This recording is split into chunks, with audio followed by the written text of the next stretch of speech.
on the Tesla front. As I understand it, the target cost of the Roadster was originally supposed to be $50,000. It ends up ballooning to $140,000. Take me to that moment and what you recall.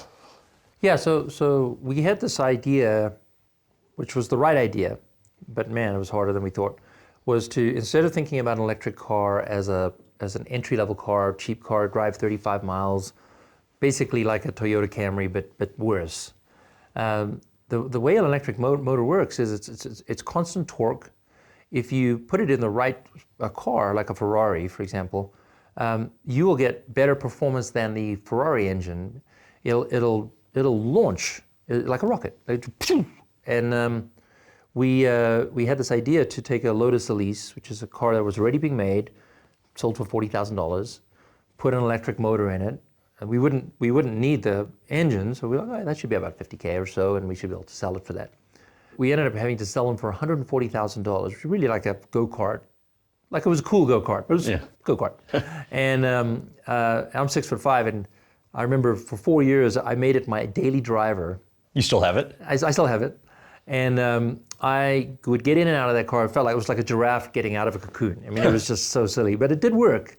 And I made it a point because I was selling cars, and I was proudly maybe sold more cars than my brother. Like my brother probably sold more cars than me, but I have sold a lot of cars.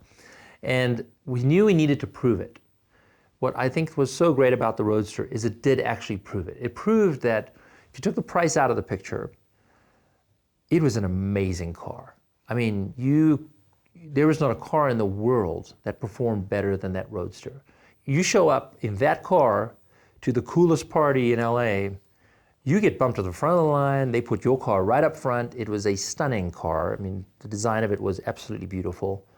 We're very proud of taking it very seriously, that even though the price, we could not control that, this was a great car. And so we did succeed at that. We had to sell 2,500 of them. Each one of them took hours to sell. And it wasn't just me and my brother, all hands on deck just to get them sold, so that we could earn the right to do the Model S, right? And so we did get it done, all the way down to the last one. I think we even lost money on every car, but we proved the point. We proved the point that people want the car, that EVs are better, and that enabled us to get the financing for Model S. One of the toughest, presumably, periods of your business career was leading into the Great Recession. You guys are basically out of money. SpaceX has had 3 failed launches, Tesla's bleeding dollars. You have, I don't know if it's $1 million or, I've read one story where it's $1 million, in other words, like 375,000 It was more like Apple the 375,000. That was what I had left after I'd sold my company 10 years before that, but I had put money into Tesla and other companies and SpaceX and others, and I had nothing left. This is how bad 2008 was. People don't remember. I have a bank here called Colorado Capital, and I had also decided to buy a house and keep my old house, which sounded good at the time, but then 2008 happened and everything fell to pieces.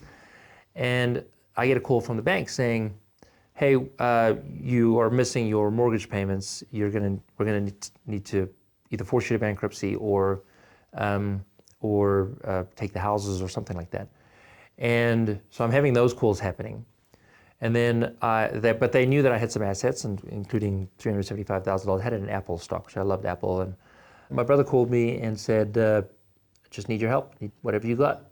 And what's great about America is bankruptcy is not totally the worst thing in the world. Like okay, if I go through bankruptcy, I'll figure it out. I feel like I'm a capable human. But if I don't help Tesla, I'll regret it forever. And I wanted to help my brother, but it's also my company. I wanted it to be successful. So I actually made that decision. I remember selling the stock, wiring it to Tesla right away, and immediately I get a call from my bank because they are watching my stock transactions, and they're freaking out. Like they're so pissed they're gonna force me into bankruptcy, because that was kind of their safety buffer, that I was gonna pay my mortgage. And I was like, sorry, that's all I got. Trust me, I will work my way through this. We are in relationship here. Let me figure it out. Don't take my houses from me. And I'd get a call every week. we're going to fight you into bankruptcy. Da, da, da. And then all of a sudden, I stopped getting calls. And I'm like, okay, well, I'm sure they're going to call me at some point. And then a month later, I get a call from the same guy, and he says, we just want to let you know that our bank just went bankrupt. And I was like, oh, it's that bad. Everything just fell to pieces. And I was saved, because it took them about a year. They even told me this. They said, another bank will buy the debt. You've got about a year. And within a year, I was able to figure things out and be able to pay back those loans. And whoa, that was hard. What was your lowest point during that period? I mean, it was constant fear and anxiety to lose it all. I mean, we had to close it. We had to close the financing with Tesla, which was super hard. I mean, General Motors went bankrupt, Chrysler went bankrupt, Ford was about to go bankrupt. Now all of a sudden the car startup is going to get funded? Like, no way. And that's our good friend Antonio Gracias actually stepped in and did a career-risking decision to lead the round. And so when we pulled that round together, SpaceX got a deal from NASA right around Christmas. We actually did get a rocket into orbit. So that kind of got that company through there. I had my restaurant was going through its own crisis because of the Great Recession. You're getting hit from everywhere. Getting hit from everywhere. And so you just take it one day at a time. And I've gone through that many times since then, where with 2018, where Tesla almost went bankrupt 3 or 4 times. And just take it one step at a time. Make don't think about tomorrow, just think about today. Why was that 2018 period arguably harder? I wouldn't say it's harder. Okay. I would say that it was the other very hard year. Both were very hard. So 2018, we had to get the Model 3 launched. We had to build thousands and thousands of cars, tens of thousands of cars, maybe even hundreds. I can't remember the exact number, but it was like a lot of cars.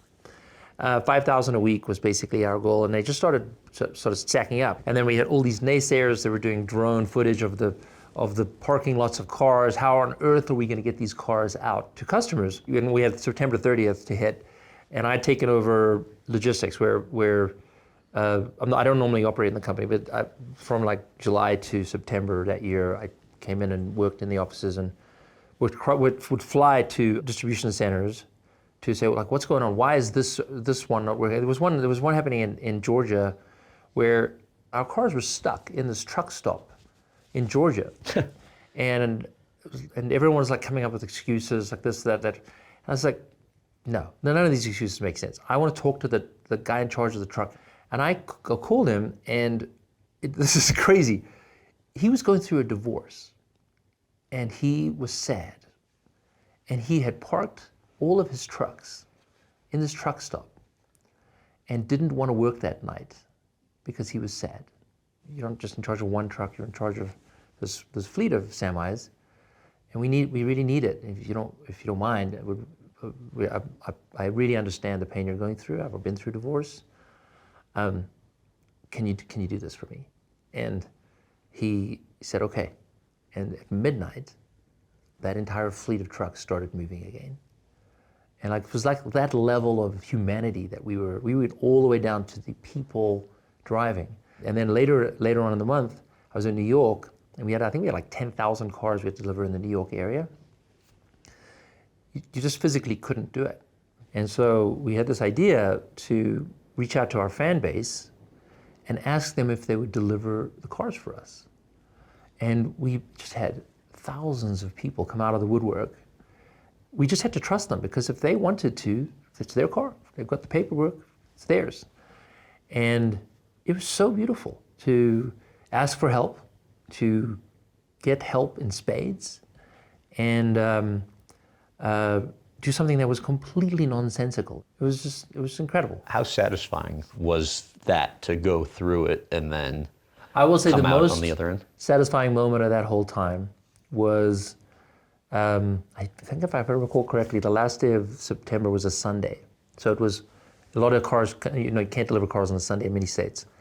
And it was Saturday night, so it really mattered what we did on Saturday night. And I was up till like 1 or 2 in the morning, and I was just like pushing every single person in the, one direct emails, direct texts, direct calls to every single person I could to get that number above. I think it was like we need to go above 80,000. I think we got to 81,000. I still remember that. It was such a beautiful feeling of like, wow, I actually didn't think we were going to get this done. I actually did not think this would happen. I had, in my own mind, had shorted myself. Like, there's no way. And same with everybody? Or do you think you were the exception? I think even my brother was like, yeah, there's no way. There's just no way. And, but if you go into it with there's no way and you're like, well, let it go. Like, okay, what do we got to lose? Let's go for it. And again, it was like, I couldn't go to sleep for hours. So just remember just being in the house and just kind of feeling the silence of the beautiful Colorado night. Just we did it. It was amazing.